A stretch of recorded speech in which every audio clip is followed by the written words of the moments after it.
ಬಳಿಕ ಎಲ್ಲಿ ಮಂದಿರ ಕೆಡವಲಾಗಿತ್ತೋ ಅಲ್ಲೇ ಮಂದಿರ ನಿರ್ಮಾಣ. 500 ವರ್ಷದ ಬಳಿಕ ಶ್ರೀರಾಮ ಜನ್ಮಭೂಮಿಯಲ್ಲಿ ಭವ್ಯ ಮಂದಿರ ನಿರ್ಮಾಣ.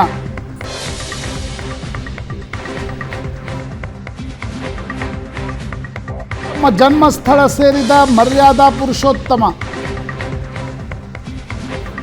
ಪ್ರಧಾನಮಂತ್ರಿ ನರೇಂದ್ರ ಮೋದಿ ನೇತೃತ್ವದಲ್ಲಿ ಪ್ರಭು ಶ್ರೀರಾಮಚಂದ್ರರಿಗೆ ಪ್ರಾಣ ಪ್ರತಿಷ್ಠೆ.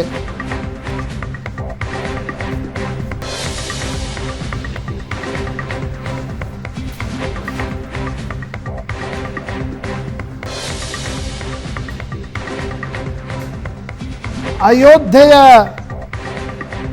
ಭವ್ಯ ರಾಮ ಮಂದಿರದ ಗರ್ಭಗುಡಿಯಲ್ಲಿ ವಿರಾಜಮಾನನಾದ ಶ್ರೀರಾಮಚಂದ್ರ. ದೇಶದಾದ್ಯಂತ ದೇಗುಲಗಳಲ್ಲಿ ರಾಮನಿಗಾಗಿ ವಿಶೇಷ ಪೂಜೆ ಪುನಸ್ಕಾರಗಳು.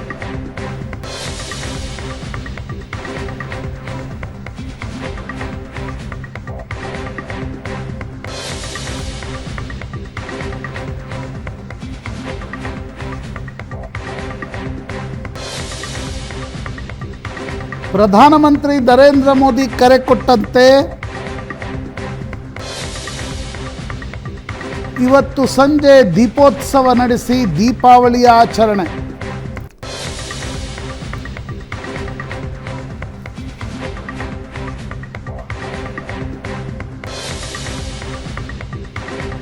ಶ್ರೀರಾಮಚಂದ್ರ ಬೆಂಕಿಯೆಲ್ಲ ಶಕ್ತಿಯಾಗಿ ಮತ್ತೆ ಬಂದಿದ್ದಾನೆ.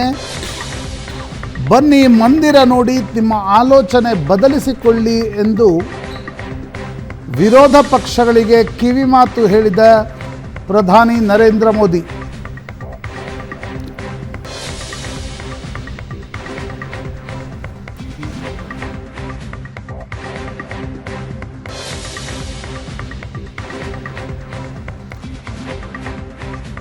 ಶ್ರೀರಾಮಚಂದ್ರನ ಪ್ರಾಣ ಪ್ರತಿಷ್ಠೆ.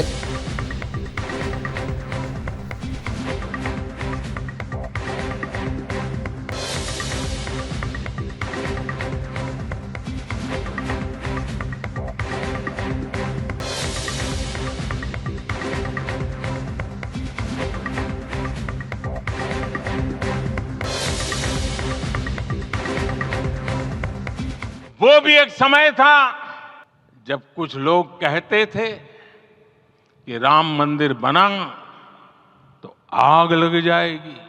ऐसे लोग भारत के सामाजिक भाव की पवित्रता को नहीं जान पाए. राम लला के इस मंदिर का निर्माण भारतीय समाज के शांति, धैर्य, आपसी सद्भाव और समन्वय का भी प्रतीक है. हम देख रहे हैं ये निर्माण किसी आग को नहीं बल्कि ऊर्जा को जन्म दे रहा है. राम मंदिर समाज के हर वर्ग को एक उज्जवल भविष्य के पथ पर बढ़ने की प्रेरणा लेकर आया है. मैं आज उन लोगों से आह्वान करूंगा, आइए आप महसूस कीजिए, अपनी सोच पर पुनर्विचार कीजिए. राम आग नहीं है, राम ऊर्जा है. राम विवाद नहीं, राम समाधान है. राम सिर्फ हमारे नहीं है, राम तो सबके हैं. राम वर्तमान नहीं, सिर्फ वर्तमान ही नहीं, राम अनंत काल है. आज हर राम भक्त के हृदय में प्रसन्नता है, गर्व है और संतोष के भाव हैं. आखिर भारत को इसी दिन की तो प्रतीक्षा थी. भाव विभोर कर देने वाली इस दिन की प्रतीक्षा में लगभग 5 शताब्दी व्यतीत हो गई. दर्जनों पीढ़ियां अधूरी कामना लिए इस धराधाम से साकेत धाम में लीन हो गई. किंतु प्रतीक्षा और संघर्ष का क्रम सतत जारी रहा. श्री राम जन्मभूमि संभवतः विश्व में पहला ऐसा अनूठा प्रकरण होगा जिसमें किसी राष्ट्र के बहुसंख्यक समाज ने अपने ही देश में अपने आराध्य की जन्मस्थली पर मंदिर निर्माण के लिए इतने वर्षों तक और इतने स्तरों पर लड़ाई लड़ी हो। संतों, सन्यासियों, पुजारियों, नागाओं, निहंगों, बुद्धिजीवियों, राजनेताओं, जनजातियों सहित समाज के हर वर्ग ने जाति पाति, विचार दर्शन, उपासना पद्धति से ऊपर उठ करके राम काज के लिए स्वयं को उत्सर्ग किया। अंततः वह शुभ अवसर आ ही गया जब कोटि कोटि आस्थावानों के त्याग और तप को पूर्णता प्राप्त हो रही है। आज आत्मा प्रफुल्लित है इस बात से कि मंदिर वही बना है जहां बनाने का संकल्प लिया था। ಒಂದು ಭಾವುಕ ಕ್ಷಣಕ್ಕೆ ಸಾಕ್ಷಿಯಾಯಿತು ಭಾರತ. ಭಾರತ ಮಾತ್ರ ಅಲ್ಲ, ಪ್ರಪಂಚದ ಹಲವು ದೇಶಗಳಲ್ಲಿ ರಾಮಲಲ್ಲಾ ಪ್ರಾಣ ಪ್ರತಿಷ್ಠಾಪನೆಯ ದೃಶ್ಯವನ್ನು ಜನ ಕಣ್ಣು ತುಂಬಿಕೊಂಡರು. 12:33 ಸರಿಯಾಗಿ ಪ್ರಾಣ ಪ್ರತಿಷ್ಠಾಪನೆಗೊಂಡ ರಾಮಲಲ್ಲಾನ ವಿಗ್ರಹದ ದರ್ಶನ ಆದಾಗ ಒಬ್ಬೊಬ್ಬರಲ್ಲೂ ಒಂದೊಂದು ಭಾವ. ಯಾರೋ ಕೆಲವರು ಅಂತಿದ್ರು, ನಾನು ಹೋಗಿದ್ದೆ ಅಯೋಧ್ಯೆಗೆ, ಶೆಡ್ನಲ್ಲಿ, ಟೆಂಟ್ನಲ್ಲಿ, ಟೂರಿಂಗ್ ಟಾಕೀಸ್ ರೀತಿಯಲ್ಲಿ ಬೊಂಬೆಗಳನ್ನಿಟ್ಟಿದ್ರು, ನನಗೇನು ವೈಬ್ರೇಷನ್ ಆಗಲಿಲ್ಲ ಅಂತ. ಇದು 500 ವರ್ಷಗಳ ಸಂಘರ್ಷದ ಫಲ ಅಂತ ಯಾರ್ಯಾರಿಗೆ ಅರಿವಿದೆಯೋ, ಇವತ್ತಿನ ದಿನವನ್ನು ನೋಡೋದಕ್ಕಾಗಿ ಎಷ್ಟು ತಲೆಮಾರುಗಳು ಬಲಿದಾನ ಮಾಡಿದ್ವು ಅನ್ನೋದರ ಕಲ್ಪನೆ ಯಾರ್ಯಾರಿಗಿದೆಯೋ ಅವ್ರಿಗೊಂದು ರೋಮಾಂಚನ ಡೆಫಿನೆಟ್ಲಿ ಆಗತ್ತೆ, ಅವ್ರಿಗೊಂದು ಥ್ರಿಲ್ ಆಗತ್ತೆ. ಅನೇಕ ಧಾರ್ಮಿಕ ವಿಧಿವಿಧಾನಗಳ ನಡೆದವು, ಪೂಜಾ ಪದ್ಧತಿಗಳ ನಡೆದವು, they are all one part. ಅದನ್ನು ಹೊರತುಪಡಿಸಿದ್ರೆ ತುಳಿಯಲ್ಪಟ್ಟ ಮತ್ತು ಸರ್ವನಾಶ ಆಗಿಬಿಡುತ್ತೆ ಈ ಸಂಸ್ಕೃತಿ ಅನ್ನುವ ಭ್ರಮೆಗಳೆಲ್ಲವನ್ನೂ ಕಳಚಿ ಎದ್ದು ನಿಂತಿರುವಂಥ ರಾಮ ಮಂದಿರ, ಅದು ರಾಷ್ಟ್ರ ಮಂದಿರ. ಆ ಭಾವದೊಂದಿಗೆ ನೋಡಿದಾಗ ವೈಬ್ರೇಷನ್ ಆಗುತ್ತೋ, ರೋಮಾಂಚನ ಆಗುತ್ತೋ, ಇನ್ನೇನೇನೋ ಆಗುತ್ತೋ. ಇದೇ ವಿಷಯದ ಬಗ್ಗೆ ಇವತ್ತು ಮಾತಾಡ್ತೀವಿ. ವಕೀಲರಾದ ಕ್ಷಮಾ ನರಗುಂದ್ ಅವರು ನಮ್ಮ ಜೊತೆಗಿದ್ದಾರೆ. ಮೇಡಮ್, ಕಾರ್ಯಕ್ರಮಕ್ಕೆ ಸ್ವಾಗತ. ಸುರೇಶ್ ಅವರು ಇದ್ದಾರೆ, ವಿಶ್ವ ಹಿಂದೂ ಪರಿಷತ್ನಿದೆ, ತಮಗೂ ಕೂಡ ಕಾರ್ಯಕ್ರಮಕ್ಕೆ ಸ್ವಾಗತ. ನನ್ನ ಕೊಲೀಗ ಪ್ರಶಾಂತ್ ನಾಥ್ ಇದ್ದಾರೆ. ಜೊತೆಗೆ ಡಾಕ್ಟರ್ GB ಹರೀಶ್, ಚಿಂತಕರು, ಲೇಖಕರು, ವಿಮರ್ಶಕರು ನಮ್ಮ ಜೊತೆಗೆ ಜಾಯ್ನ್ ಆಗಿದ್ದಾರೆ. ಸರ್, ಕಾರ್ಯಕ್ರಮಕ್ಕೆ ಸ್ವಾಗತ. ಹರೀಶ್ ಸರ್, ತಮಗೆ.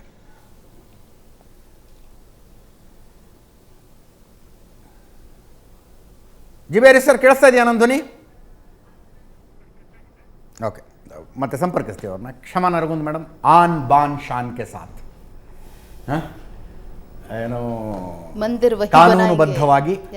ಕಾನೂನುಬದ್ಧವಾಗಿ ಸಂವಿಧಾನಾತ್ಮಕವಾಗಿ ಕಟ್ಟಿರುವುದರ ಸಂಭ್ರಮ, ಕೆಡವಿದ ಸಂಭ್ರಮ ವಿಕೃತಿ, ಕಟ್ಟಿದ ಸಂಭ್ರಮ ಸಂಭ್ರಮ, ಕಾಯ್ದೆ ಕೆ ಸಾಥ್. ಹೆಂಗೆ ಅನ್ನಿಸ್ತೀವಿ ಇವತ್ತು? ನಿಜ ಹೇಳಿದ್ರೆ ಶಬ್ದ ಇಲ್ಲ ನನ್ನ ಹತ್ರ. ಇದು ಒಂಥರ ಆಗಸ್ಟ್ 5 ಒಂದು ರೀತಿಯ ಭಾವನೆ, ಭಾವುಕತೆ ಇವೆಲ್ಲವೂ ಇತ್ತು.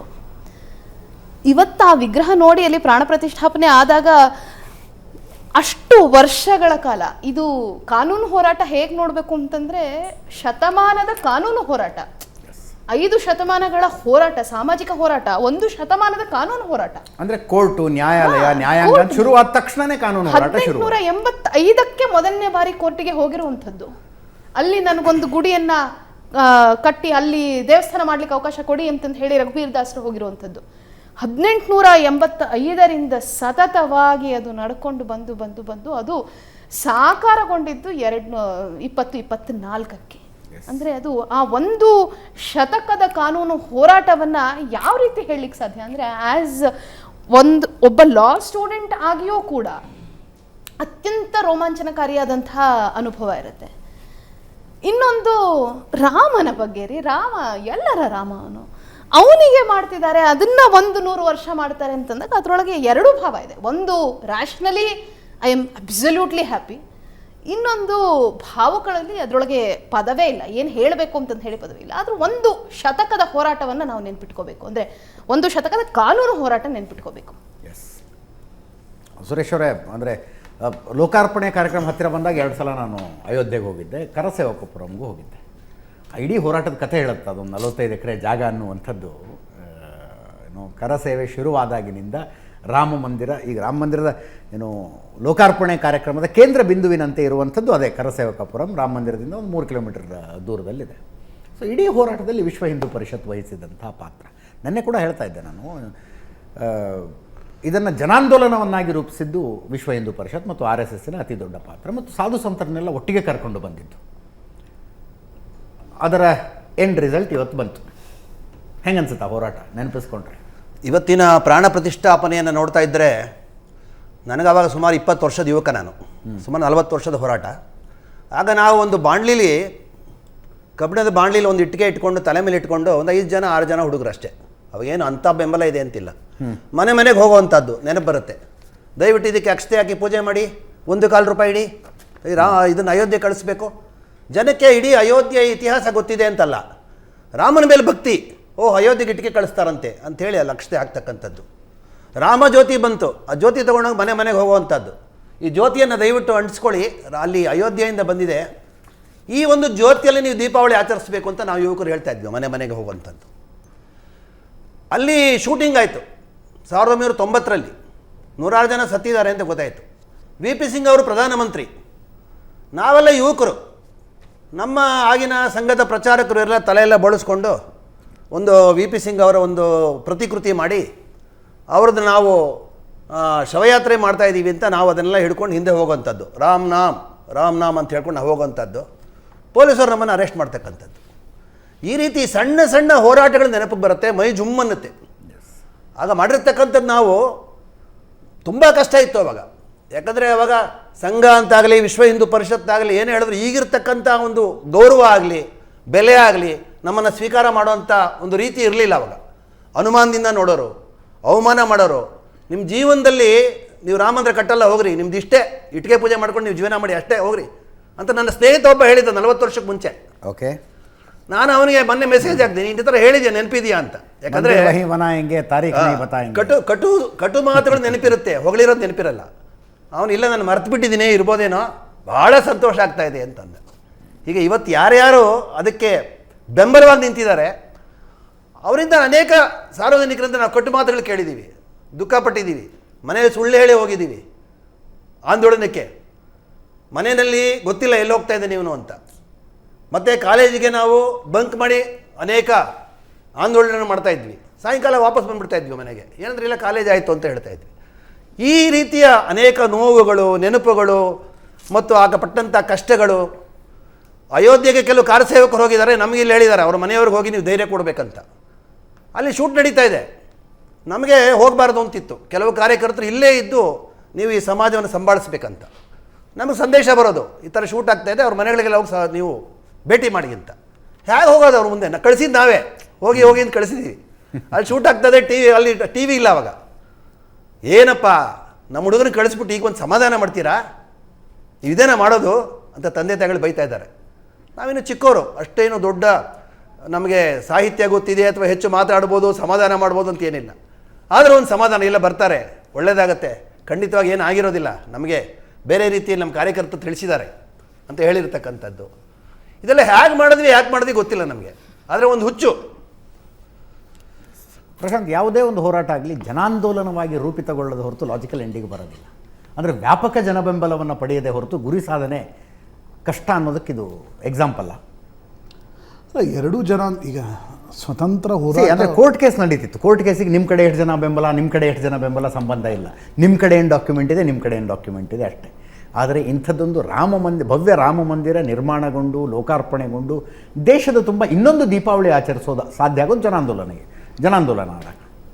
ಅದೇ ನಿಶ್ಚಿತವಾಗಿ ನೋಡಿ, ತುರ್ತು ಪರಿಸ್ಥಿತಿಯ ಒಂದು ಹೋರಾಟದ ನಂತರ, ತುರ್ತು ಪರಿಸ್ಥಿತಿಯ ಹೋರಾಟ ಅದೊಂದು ರೀತಿ ಕಾಂಗ್ರೆಸ್ಸೇತರ ಪಕ್ಷಗಳೆಲ್ಲ ಒಟ್ಟಾಗಿ ಬಂದು ನಡೆಸಿರ್ತಕ್ಕಂಥ ಹೋರಾಟ ಆಗಿತ್ತು. ರಾಮ ಮಂದಿರ ಹೋರಾಟದಲ್ಲಿ ಅಂದರೆ ಒಂದು ರೀತಿ ಸೆಕ್ಯುಲರ್ ಯಾವುದು ಸಾಂಸ್ಕೃತಿಕ ರಾಷ್ಟ್ರವಾದ ಏನು ಇವೆಗಳೆಲ್ಲರ ಚರ್ಚೆಗಳು ಒಂದು ಕಡೆ ಇಂಟೆಲೆಕ್ಚುಯಲ್ಸ್ ಮಧ್ಯೆ ನಡೆದಿದ್ದರೂ ಕೂಡ ಪ್ರತಿಯೊಬ್ಬ ಜನಸಾಮಾನ್ಯನಿಗೆ ಅನಿಸ್ತಾ ಇತ್ತು ಶ್ರೀರಾಮಚಂದ್ರನಿಗೆ ಒಂದು ಮಂದಿರವನ್ನು ಸ್ವತಂತ್ರ ಭಾರತದಲ್ಲಿ ಕಟ್ಟಲಿಕ್ಕೆ ಏನು ಅಡ್ಡಿ ಅಂತಕ್ಕಂಥದ್ದು. ಆ ಭಾವನೆಯೇ ನಾನಾ ರೂಪ ತಾಳಿ ಇವತ್ತಿನ ರಾಮ ಮಂದಿರ ನಿರ್ಮಾಣ ಆಯಿತು ಅಂತ ನನಗನ್ಸುತ್ತೆ. ಅಂದರೆ ವಿಶ್ವ ಹಿಂದೂ ಪರಿಷತ್ಗೆ ಏನೊಂದು ಕ್ರೆಡಿಟ್ ಸಿಗುತ್ತೆ, ಅಶೋಕ್ ಸಿಂಘಲ್ ಇರ್ಬೋದು, ಲಾಲ್ ಕೃಷ್ಣ ಅಡ್ವಾಣಿ ನಡೆಸಿರ್ತಕ್ಕಂಥ ನಂತರದ ರಾಮರಥ ಯಾತ್ರೆ ಇರ್ಬೋದು, RSS ಸ್ಪಿಯರ್ ಹೆಡೆಡ್ ಆಂದೋಲನ ಇರ್ಬೋದು, ಅದರ ವಿಶೇಷತೆ ಏನು ಅಂತಂದರೆ ಈ ಹೋರಾಟ ಕೇವಲ ಕೆಲವು ಸಂತರ ಧರ್ಮಗುರುಗಳ ಹೋರಾಟವಾಗಿ ಉಳಿದು ಬಿಡಬಹುದಾಗಿತ್ತು. ಅಂದರೆ ಧರ್ಮಾಚಾರ್ಯರ ಒಂದು ಧರ್ಮ ಸ್ವಾಮೀಜಿಗಳು ಏನೇನು ಮಾಡ್ಕೊತಿದ್ದಾರೆ. ಆದರೆ ಇದನ್ನು ಜನಕ್ಕೆ ತೆಗೆದುಕೊಂಡು ಹೋದ ಕೀರ್ತಿ ಸಂಘ ಪರಿವಾರಕ್ಕೆ ಸಲ್ಲತ್ತೆ. ಅಂದರೆ ಇವತ್ತಿನ 9.5 ವರ್ಷಗಳ BJPಯ ಆಡಳಿತ ಏನಿದೆ, ಅಂದರೆ ರಾಮ ಎಲ್ರಿಗೂ ಗೊತ್ತಿದ್ದ, ಬಟ್ ರಾಮ ಜನ್ಮಸ್ಥಾನದ ದುಸ್ಥಿತಿಯನ್ನು ತಿಳಿಸಿ ಹೇಳಲಾಯಿತು. ಈಗ ನೋಡಿ 89ರಲ್ಲಿ ಒಂದು ಶಿಲಾನ್ಯಾಸ ನಡೀತು. ಆ ಶಿಲಾನ್ಯಾಸಕ್ಕೆ ಮೊದಲು ಶಿಲಾನ್ಯಾಸ ಮಾಡಿದವರು ಯಾರು? ಕಾಮೇಶ್ವರ್ ಚೌಪಾಲ್, ಒಬ್ಬ ದಲಿತ ವ್ಯಕ್ತಿ ಕಡೆಯಿಂದ ಮಾಡಿಸಲಾಯಿತು. ನಂತರದ ದಿನಗಳಲ್ಲಿ ಮೋರೋಪಂತ್ ಪಿಂಗ್ಳೆ ಅಂತ ಒಬ್ಬರು ಸಂಘದ ಪ್ರಚಾರಕರಿದ್ದರು. ಅವರು ಇಡೀ ರಾಮ ಮಂದಿರ ಆಂದೋಲನದ ಏನೊಂದು ಹಿಂದಿನಿಂದ ಆ ಆಂದೋಲನಕ್ಕೆ ಒಂದು ದಾರಿಯನ್ನು ಕೊಟ್ಟವರು ಮೋರೋಪಂತ್ ಪಿಂಗ್ಳೆ. ಅವ್ರದ್ದು ಐಡಿಯಾ ಅದು. ಹಳ್ಳಿ 3 ಲಕ್ಷ ಹಳ್ಳಿಗಳಿಂದ ರಾಮಶಿಲೆಯನ್ನು ಸಂಗ್ರಹ ಮಾಡಬೇಕು ಅಂತ. ಆ ಐಡಿಯಾ ಎಲ್ಲಿಂದ ಬಂತು ಅಂದರೆ 81ರಲ್ಲಿ ಒಂದು ಏಕಾತ್ಮತಾ ಯಾತ್ರೆ ನಡೆಯುತ್ತೆ ಭಾರತದಲ್ಲಿ. ಅಂದರೆ ಇಂದಿರಾ ಗಾಂಧಿ ವಾಪಸ್ ಬರ್ತಾರೆ, ತುರ್ತು ಪರಿಸ್ಥಿತಿಯ ಆಂದೋಲನ ಮುಗಿದು ಇಂದಿರಾ ಗಾಂಧಿ ವಾಪಸ್ ಬರ್ತಾರೆ. ಇಂದಿರಾ ಗಾಂಧಿ ವಾಪಸ್ ಬರೋದಕ್ಕೂ RSSನ ಒಂದಿಷ್ಟು ಬೆಂಬಲ ಇರುತ್ತೆ, ಯಾಕಂದರೆ ಡಿಸಪಾಯಿಂಟ್ಮೆಂಟ್ ಇರುತ್ತೆ ಜನತಾ ಪಾರ್ಟಿಯ ಸರ್ಕಾರದ ಕಡೆಯಿಂದ. ಆ ಏಕಾತ್ಮತಾ ಯಾತ್ರೆಯಲ್ಲಿ ಸುಮಾರು 2-2.5 ಲಕ್ಷ ಹಳ್ಳಿಗಳಿಗೆ ಗಂಗೆಯ ನೀರನ್ನು ಒಂದು ಕೊಳಗದಲ್ಲಿ ತುಂಬಿಕೊಂಡು ಯಾತ್ರೆ ನಡೆಯುತ್ತೆ. ಆ ಯಾತ್ರೆಗೆ ಸಿಕ್ಕ ಪ್ರತಿಸ್ಪಂದನೆ ವಿಶ್ವ ಹಿಂದೂ ಪರಿಷತ್ತನ್ನು ಪ್ರೇರೇಪಿಸುತ್ತೆ. ಮಂದಿರ ನಿರ್ಮಾಣದ ಹೋರಾಟವನ್ನು ಕೈಗೆತ್ತಿಕೊಂಡ್ರೆ ಒಂದಿಷ್ಟು ಯಶಸ್ಸು ಸಿಗ್ಬೋದು. ಅದರ ಮುಂದುವರೆದ ಭಾಗವೇ 84ರ ರಾಮಜಾನಕಿ ಯಾತ್ರೆ. ಅದನ್ನು ಕೂಡ ಈ ಮೋರೋಪಂತ್ ಪಿಂಗ್ಳೆ ಅವರೇ ಸ್ಪಿಯರ್ ಹೆಡೆಡ್. ಆ 84ರ ರಾಮಜಾನಕಿ ಯಾತ್ರೆಯ ನಂತರ 85ರಲ್ಲಿ ಮೊದಲ ಬಾರಿ ಧರ್ಮ ಸಂಸತ್ ಸಭೆ ನಡೆಯುತ್ತೆ. ಅದು ವಿಜ್ಞಾನ ಭವನದಲ್ಲಿ. ಜಸ್ಟ್ ಇಮ್ಯಾಜಿನ್, ಕಾಂಗ್ರೆಸ್ನ ಸರ್ಕಾರ ಇರುತ್ತೆ, ವಿಜ್ಞಾನ ಭವನದಲ್ಲಿ ಆ ಧರ್ಮ ಸಂಸತ್ನ ಸಭೆ ನಡೆದು ಅಶೋಕ್ ಸಿಂಘಲ್ ಅವರ ನೇತೃತ್ವದಲ್ಲಿ ಒಂದು 20 ಲಕ್ಷ ಜನ. ಅಂದರೆ ನಾನು ಹೇಳಲಿಕ್ಕೆ ಹೊರಟಿರೋದೇನು, ಅವಕಾಶ ಕಾಂಗ್ರೆಸ್ಗೂ ಇತ್ತು, ಅವಕಾಶ ಸಂಘ ಪರಿವಾರಕ್ಕೂ ಇತ್ತು. ಕಾಂಗ್ರೆಸ್ ಆ ಅವಕಾಶವನ್ನು ಕಳೆದುಕೊಂಡು ನಿಧಾನವಾಗಿ ಮಧ್ಯದಿಂದ ಹೆಚ್ಚೆಚ್ಚು ಎಡದತ್ತ ತಿರುಗ್ತಾ ಹೋಯಿತು 30 ವರ್ಷಗಳ ಇದರಲ್ಲಿ. BJP ಇರ್ಬೋದು, ಸಂಘ ಪರಿವಾರ ಇರ್ಬೋದು, ಅವಕಾಶವನ್ನು ರಿಸಲ್ಟ್ ಬರೋದು ಲೇಟ್ ಆಗ್ಬೋದು, but will stick on to it ಅಂತ ಅನ್ಸುತ್ತೆ. ವಿಶ್ವದ ಇತಿಹಾಸದಲ್ಲಿ ಯಾವುದಾದ್ರೂ ಒಂದು ಸಂಘಟನೆ ಇಂಥ ಒಂದು, ಅಂದರೆ ಇದು ರಿವರ್ಸ್ ಅಂತಾರೆ ಇದನ್ನು. ಹೌದು, ಅಂದರೆ ನಿಮಗೆ ಈ ರೀತಿಯ ಒಂದು ಮಸೀದಿ ಇತ್ತು, ಅಲ್ಲಿ ಮಂದಿರ ಕಟ್ತಕ್ಕಂಥ ಒಂದು ಪ್ರಯತ್ನ, ಒಂದು ಸಾಮಾಜಿಕ ಹೋರಾಟ, ರಾಜಕೀಯ ಹೋರಾಟ, ನಂತರ ಕಾನೂನು ಹೋರಾಟದ ನಂತರ ಅದರ ಲಾಜಿಕಲ್ ಎಂಡ್ಗೆ ತಲುಪಿದ್ದು ವಿಶ್ವದ ಇತಿಹಾಸದಲ್ಲಿ ಮೊದಲ ಬಾರಿ ಅನ್ಸುತ್ತೆ. ನಾನು ಅದಕ್ಕೆ ಸಂಜೆ ಮಾತನಾಡುವಾಗ ಹೇಳಿದೆ, ಕಾಂಗ್ರೆಸ್ ಇದನ್ನು ಅರ್ಥ ಮಾಡಿಕೊಳ್ಳಿಲ್ಲ. ಕಾಂಗ್ರೆಸ್ ಇದನ್ನು ಕೇವಲ ರಾಜಕೀಯ ದೃಷ್ಟಿಯಿಂದ ನೋಡಿತು. ನಾವು ಅನೇಕ ಬಾರಿ ಹಾಗೆ ಮಾಡ್ತೀವಿ, ರಾಜಕಾರಣವನ್ನು ಅಷ್ಟೇ ನೋಡಿದರೆ. ಇವತ್ತೀಗೇನು ಕ್ಷಮಾ ನರಗುಂದ್ ಅವ್ರು ಹೇಳ್ತಾ ಇದ್ರು, ಆ ಮೂರ್ತಿ ಕಂಡಾಕ್ಷಣ ನಿಮ್ಗೆ ಆ ರಾಜಕಾರಣ ಇವೆಲ್ಲವೂ ಪಕ್ಕದಲ್ಲಿ ಸರಿದು ಹೋಗ್ಬಿಡುತ್ತೆ. ಅದನ್ನು ಕಾಂಗ್ರೆಸ್ ಅರ್ಥ ಮಾಡ್ಕೊಳ್ಳಿಲ್ಲ ಅಂತ ನನಗನ್ಸುತ್ತೆ. ಅಂದರೆ thinking about next election is different from thinking about next generation ಅಂತ. ಪ್ರೈಮ್ ಮಿನಿಸ್ಟರ್ ಮುಂದಿನ ಚುನಾವಣೆಯ ಬಗ್ಗೆ ಯೋಚನೆ ಮಾಡುವುದಕ್ಕೂ ಮುಂದಿನ ತಲೆಮಾರಿನ ಬಗ್ಗೆ ಯೋಚನೆ ಮಾಡುವುದಕ್ಕೂ ಬೇಸಿಕ್ ಆದಂಥ ವ್ಯತ್ಯಾಸ ಇದೆ. ಎರಡು ಬೇರೆ 15 ದಿನಗಳ ಕಾಲ ನಡೆದಿರ್ತಕ್ಕಂಥ ಚರ್ಚೆಯನ್ನು ನೋಡಿ, ಇವತ್ತು ಪ್ರೈಮ್ ಮಿನಿಸ್ಟರ್ ಮೋದಿ ಮತ್ತು RSS ಸರಸಂಚಾಲಕ ಮೋಹನ್ ಭಾಗವತ್ ಅವರ ಭಾಷಣವನ್ನು ನೋಡಿ, ಎರಡಕ್ಕೂ ತಾಳಮೇಳ ಇರಲಿಲ್ಲ. It was very much futurist. ಅಂದರೆ ನನಗೊಂದು ಸ್ವಲ್ಪ ಆಶ್ಚರ್ಯ ಅನಿಸ್ತು. ನಾವೇನು ಚರ್ಚೆಗಳಲ್ಲಿ ಕೇಳ್ತಾ ಇದ್ವಿ, ಅವು ಯಾವುವೂ ಆ ಭಾಷಣದಲ್ಲಿ ಇರಲಿಲ್ಲ. ಅದು ಬೀದಿಗಳಲ್ಲಿ ಇದೆ, ಹೆಂಗೆ ಹೊಡೆದ್ವಿ ಅದು ಬೇರೆ, ಅದು ಬೇರೆ. ಆದರೆ ಆ ನಾಯಕತ್ವ, ಆ ಪ್ರಬುದ್ಧತೆಯನ್ನು ತೋರಿಸ್ತಕ್ಕಂಥದ್ದು ಅಲ್ಲ, ಅದು ಮಹತ್ವಪೂರ್ಣವಾಗಿದೆ. ಎಕ್ಸಾಕ್ಟ್ಲಿ. ಡಾಕ್ಟರ್ GB ಹರೀಶ್ ಅವರು ನಮ್ಮ ಜೊತೆಗೆ ನೇರ ಸಂಪರ್ಕದಲ್ಲಿ ಜಾಯ್ನ್ ಆಗಿದ್ದಾರೆ. ಹರೀಶ್ ಸರ್, ನನ್ನ ಧ್ವನಿ ಕೇಳಿಸ್ತಿದ್ಯಾ? ಕೇಳಿಸ್ತಿದೆ ಅಜಿತ್. ಎಸ್.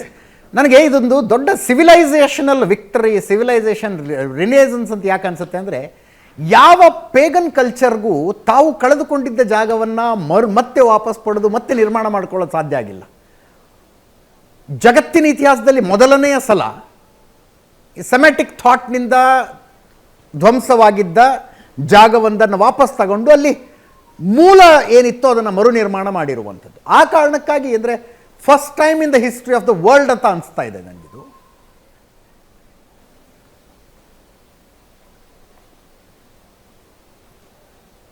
ನಿಜ ಅಜಿತ್, ಈ ಟಿವಿ ಇಲ್ಲ ಕರೆಕ್ಟ್ ಇದೆ. ಇವತ್ತು ಯಾರು ಈ ಏಷ್ಯಾನೆಟ್ ಸುವರ್ಣ ಮೂಲಕ ಈ ಕಾರ್ಯಕ್ರಮ ನೋಡ್ತಿದ್ದಾರೆ ಎಲ್ಲ ರಾಮಭಕ್ತರಿಗೆ ರಾಮೋತ್ಸವದ ಶುಭಾಶಯಗಳು. ಅಜಿತ್, ನೀವು ಹೇಳಿದಂತೆ ಈ ಸಿವಿಲೈಸೇಷನಲ್ ಹಿಸ್ಟ್ರಿ ಇದೆಯಲ್ಲ, ಒಂದು ಭಾರತದಲ್ಲಿ ಹಿಂದೂ ಧರ್ಮ ಸನಾತನ ಧರ್ಮ ಇದೆ ಅನ್ನೋದು ಒಂದಾಯಿತು, ಇಲ್ಲೊಂದು ಸಮಾಜ ಇದೆ ಅಂತಾಯಿತು. ಅದನ್ನು ಮೀರಿದಂತೆ ಇಲ್ಲೊಂದು ನಾಗರಿಕತೆ ಇದೆ. ಇದೊಂದು 10,000 ವರ್ಷಗಳಿಗಿಂತಲೂ ಹೆಚ್ಚು ಇತಿಹಾಸವಿರುವಂಥ ನಾಗರಿಕತೆ ಇದೆಯಲ್ಲ, ಈ ನಾಗರಿಕತೆಯ ಸಂಘರ್ಷ ಮುಟ್ಟಿದಂತಹ ಒಂದು ಶಾಂತಿಯುತವಾದ ಒಂದು ಕಳಶ, ಶಾಂತಿಯುತವಾದಂಥ ಒಂದು ಎಂಡಿಂಗ್, ಲಾಜಿಕಲ್ ಎಂಡಿಂಗ್ ಇದು. ಆದರೆ ಇದು ಲಾಜಿಕಲ್ ಎಂಡಿಂಗ್ ಅನ್ನೋದನ್ನು ನೀವು ಇಂಟ್ರಿಮ್ ಲಾಜಿಕಲ್ ಎಂಡಿಂಗ್ ಅಂತ ಇಟ್ಕೋಬೇಕು. ಅಂದರೆ ಮಂದಿರ್ ವಹಿ ಬನಾಯಂಗೆ ಅಂತ ಹೇಳಿದ್ರು, ರಾಮಲಲ್ಲ ಹಮ್ ಆಯಂಗೆ ಮಂದಿರ್ ವಹಿ ಬನಾಯಂಗೆ, ಅದಾಯ್ತು ಇವತ್ತು. ಇನ್ನು ಬರುವ ವರ್ಷಗಳಲ್ಲಿ ಉಳಿದಂಥ ಸೌಧ ಉಳಿದಂಥ ಕಟ್ಟಡ ಎಲ್ಲ ಕಟ್ತಾರೆ. ಆದರೆ ಏತೋ ಸರ್ ಜಾಕಿ ಹೇ ಮಥುರಾ ಕಾಶಿ ಬಾಕಿ ಹೇ, ಅದಿವತ್ತು ಪ್ರೈಮ್ ಮಿನಿಸ್ಟರ್ ಮೋದಿ ಅವ್ರ ಮಾತಲ್ಲಿ ಬರದೇ ಇರ್ಬೋದು, ಅಥವಾ ಮೋಹನ್ ಭಾಗವತ್ ಮಾತಲ್ಲಿ ಬರದೇ ಇರ್ಬೋದು, ಅವರ ಮಾತಿನಲ್ಲಿ ಸ್ವಲ್ಪ ಯೋಗಿ ಆದಿತ್ಯನಾಥ್ ಅವ್ರ ಮಾತಲ್ಲಿ ಸ್ವಲ್ಪ ಅದು ಭಾಳ ಇಂಡೈರೆಕ್ಟ್ ಆಗಿ ಅದರ ರೆಫರೆನ್ಸ್ ಬಂತು. ಯಾಕಿದನ್ನು ಹೇಳಿದರು ಅಂದರೆ ರಾಮ, ಕೃಷ್ಣ, ಶಿವ, ದುರ್ಗೆ ಇತ್ಯಾದಿ ಭಾರತದ ಸಾಂಸ್ಕೃತಿಕ ಅಸ್ಮಿತೆ, ಇದು ಸಿವಿಲೈಸೇಷನಲ್ ಐಡೆಂಟಿಟೀಸ್ ಇದು. ಅಂದರೆ ಈ ಬೌಂಡ್ರಿ, ಈ ದೇಶದ ಬೌಂಡ್ರಿಯಲ್ಲಿರುವಂಥವರ ಎಲ್ಲರಿಗೂ ಅದು ನಮ್ಮದು ಅಂತ ಅನಿಸುತ್ತಲ್ಲ, ಅದನ್ನು ನಾವು ಸಿವಿಲೈಸೇಷನಲ್ ಐಡೆಂಟಿಟಿ ಅಂತೀವಿ. ಸರಿ, ಉದಾಹರಣೆಗೆ ನೋಡಿ, ಇವತ್ತು ಒಂದು 3 ತಿಂಗಳ ಕಾಲ ಸಿಖ್ಖರ ಆ ನಾಮಧಾರಿ ಪಂಥದವರು ಲಂಗರ್ ಹಾಕಿದ್ದಾರೆ ಅಲ್ಲಿ, ಅಂದರೆ ಒಂದು ಊಟದ ಪ್ರಸಾದದ ವ್ಯವಸ್ಥೆ ಮಾಡಿದ್ದಾರೆ. ಹಾಗೆ ನೋಡಿದರೆ ಇವತ್ತಿನ ದೃಷ್ಟಿಯಲ್ಲಿ ನೋಡಿದರೆ ಸಿಖ್ಖರು ಹಿಂದೂಗಳಲ್ಲ, ಇವತ್ತಿನ ಪೊಲಿಟಿಕಲ್ ಅಥವಾ ಕೋರ್ಟಿನ ಒಂದು ಭಾಷೆಯಲ್ಲಿ ಮಾತಾಡೋದಾದ್ರೆ. Constitutional or our legal Khalistani ಆಗಿದ್ದಾರೆ. ಆದರೆ ಮೂಲವನ್ನು ಸ್ವಲ್ಪ ಕೆದಕಿದ್ರೆ ಅವರ ಮೊದಲ ಗುರುಗಳಾದ ಗುರುನಾನಕರು ಅಲ್ಲಿ ಬಂದು ತಪಸ್ ಮಾಡಿದ್ರಿಂದ ಅವರಿಗೆ ಅಂತಿಮ ಜ್ಞಾನ ಸಿಕ್ತು. ಅವರ 9ನೇ ಗುರುಗಳು ಗುರು ತೇಗ್ ಬಹದ್ದೂರ್ ಅಲ್ಲಿಗೆ ವಿಸಿಟ್ ಮಾಡಿದ್ರು, ಗುರು ಗೋವಿಂದ ಸಿಂಹರು ವಿಸಿಟ್ ಮಾಡಿದ್ರು, ರಣಜಿತ್ ಸಿಂಹ ಇದಕ್ಕೋಸ್ಕರ ತನ್ನ ಪಾತ್ರವನ್ನು ವಹಿಸಿದ್ದ. ಹೀಗಾಗಿ you can shy away from politics.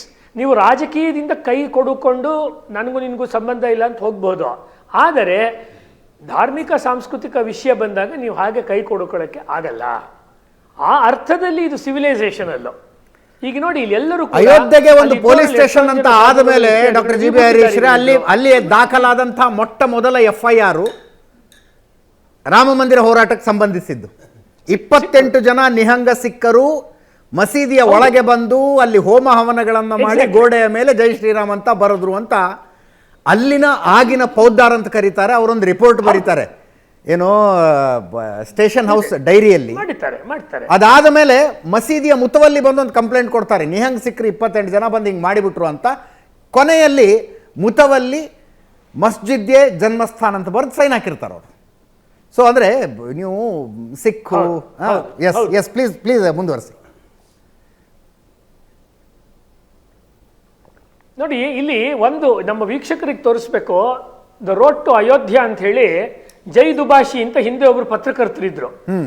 ಆ ಕಾಲದಲ್ಲೂ ಕೂಡ ಅರುಣ್ ಶೌರಿ, ಜೈ ದುಬಾಷಿ, ಗಿರಿಲಾಲ್ ಜೈನ್, ಟಿವಿ ಮಾಧ್ಯಮ ಇಲ್ಲದೆ ಇರೋ ಕಾಲದಲ್ಲಿ ಕೂಡ ನ್ಯೂಸ್ ಪೇಪರ್ ಮೂಲಕ ಅವರು ಕರಸೇವೆ ಮಾಡಿದ್ದಾರೆ. TJS ಜಾರ್ಜ್ ಈ ಥರದವರು. ಕರ್ನಾಟಕದಲ್ಲಿ ಗುಲ್ವಾಡಿ, ಸಂತೋಷ್ ಕುಮಾರ್ ಗುಲ್ವಾಡಿ, ವಿಕ್ರಮ ಪತ್ರಿಕೆಯ ಬೆಸೋನ ಮಲ್ಯ ಅವರು.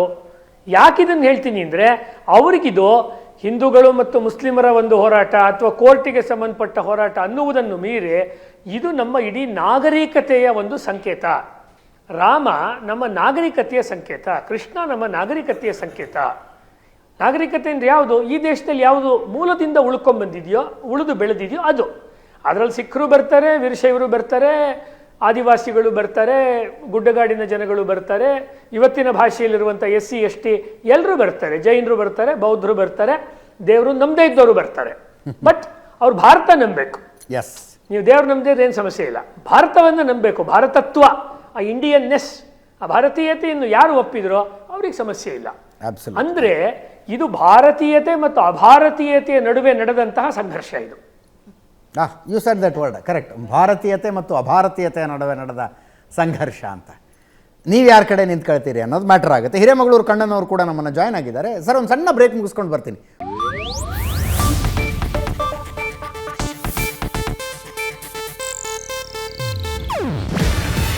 ಇದು ಏಷ್ಯಾನೆಟ್ ನ್ಯೂಸ್ ನೆಟ್ವರ್ಕ್ ಪ್ರಸ್ತುತಿ.